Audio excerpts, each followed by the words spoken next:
சில சமயம் நாம பேசுற வார்த்தைகளை விட பேசாம விடுற விஷயங்கள்ல தான் பெரிய கதையே அடங்கி இருக்கும்னு சொல்லுவாங்க. இன்னைக்கு நாம அப்படி ஒரு மர்மத்தை தான் அலச போறோம். அதாவது எழுதப்படாத ஒரு டாக்குமெண்ட்டுக்குள்ள ஒளிஞ்சு இருக்கிற ஒரு கதை. இதுதாங்க நம்ம இன்னைக்கு அலசப் போற முக்கியமான ஒரு விஷயம். பார்க்கிறதுக்கு சும்மா ஒரு ஃபைல் நேம் மாதிரி தான் தெரியும். ஆனா இதுக்குள்ள ஒரு டிஜிட்டல் புதிரே ஒளிஞ்சிருக்கு. வாங்க, இதுல என்ன மர்மம் இருக்குன்னு நம்ம ஒன்னா சேர்ந்து கண்டுபிடிக்கலாம். இந்த ஃபைல் பேரை பார்த்தீங்கன்னா விஜயலட்சுமி பயோடாட்டான்னு இருக்கு. ஏதோ தகவல் இருக்கும்னு நினைச்சதா ஓபன் பண்ணுவோம் இல்லையா? ஆனா அதை ஓபன் பண்ணதுக்கு அப்புறம் தான் அசல் மர்மமே ஆரம்பிக்குது.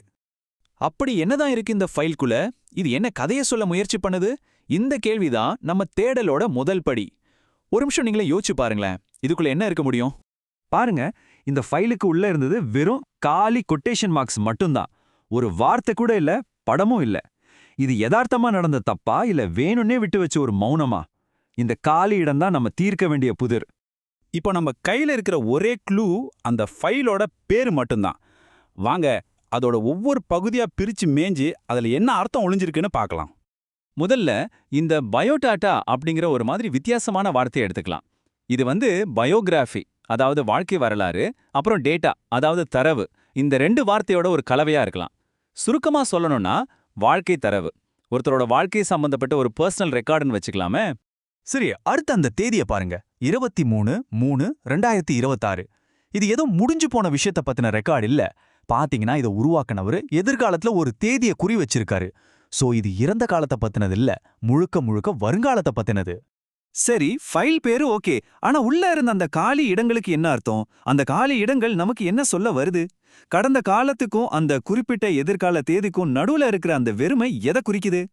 இந்த டைம்லைனை கொஞ்சம் பாருங்களேன். 2024, 2025ன்னு வருஷம் ஒரு தேதி இருக்கு. ஆனா பக்கத்துல எதுவுமே எழுதல, காலியா இருக்கு.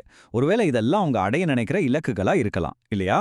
அதாவது இந்த ஃபைல் பிற்காலத்துல இலக்குகளை அடைஞ்சதுக்கு அப்புறம் ஃபில் பண்றதுக்காகவே உருவாக்கின ஒரு ப்ளூ பிரிண்ட் மாதிரி தெரியுது.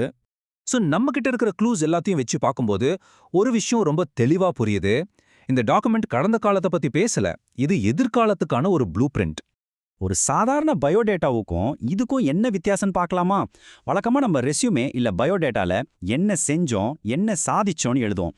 ஆனா இந்த பயோடாட்டால என்ன பண்ண போறோம், என்ன ஆக போறோம்னு பிளான் பண்றாங்க. ஸோ இங்க முக்கியமான விஷயமே என்னன்னா, இது ஒரு ரெக்கார்டு கிடையாது, இது ஒரு பிளான். சரி, இந்த டாக்குமெண்ட்டை அனலைஸ் பண்ணதெல்லாம் போதும். இப்போ இந்த ஐடியாவை நம்ம வாழ்க்கைக்கு எப்படி பொருத்தி பார்க்கலாம்? விஜயலட்சுமியோட இந்த காலி டாக்குமெண்ட் பொதுவா நமக்கு என்ன சொல்ல வருது? சொல்லப்போனா இது வெறும் ஃபைல் இல்ல, இது ஒரு உறுதிமொழி மாதிரி, ஒரு பிரகடனம். காலியா இருக்கிற பக்கங்களை நம்மளோட எதிர்கால சாதனைகளால நிரப்பணுங்கிற ஒரு எண்ணத்தோட வெளிப்பாடு இது. இப்போ உங்ககிட்ட ஒரு கேள்வி. ஒருவேளை நீங்க உங்க பயோடேட்டாவை இன்னும் 2 வருஷம் கழிச்சு எழுதணும்னு முடிவு பண்ணா, அதுல என்ன எழுதியிருக்கோம்? அந்த காலி இடங்கள்ல என்னென்ன சாதனைகளை நீங்க நிரப்ப ஆசைப்படுவீங்க? யோசிச்சு பாருங்க. உங்களோட எழுதப்படாத கதை என்னவா இருக்கும்?